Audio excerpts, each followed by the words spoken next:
বলি একটা বাচ্চা মুর্শিদাবাদ ধুলিয়ানে বাড়ি, হঠাৎ করে বাচ্চাটা তার মাকে তুতুকারি করে ফোন করছে, মা তুই কেমন আছিস, তুই ভালো আছিস, ভালো করে খেয়েছিস, এইভাবে ভাষাটা আমার বড্ড কষ্ট হলো। তাহলে আচ্ছা বাবু, তোমরা সমস্ত বাচ্চাগুলোকে নিয়ে যে তোমরা মাকে কি বলো, তুই না তুমি না আপনি?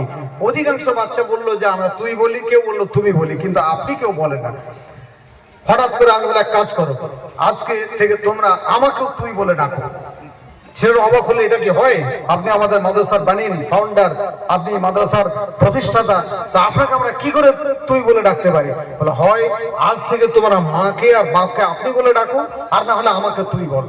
যে মায়ের পায়ের নিচে জান্নাত, তাকে তোমরা এটা নোংরা ভাষা বলে রাগ আর মেজাজ দেখিয়ে তাকে চলবে, আর আমাকে আপনি বলবে, এটা তো ধোঁকা। কে তোমাকে বুদ্ধি শিক্ষা দিয়েছে? হয় আজ থেকে তোমরা মাকে আপনি বলো শেখো, আর না হলে আমাকে তুই বলো। কোনটা করবে? চটপট করে ছাত্ররা সেদিন থেকে তারা শিখে ফেললো যে এটা অবশ্যই তাদের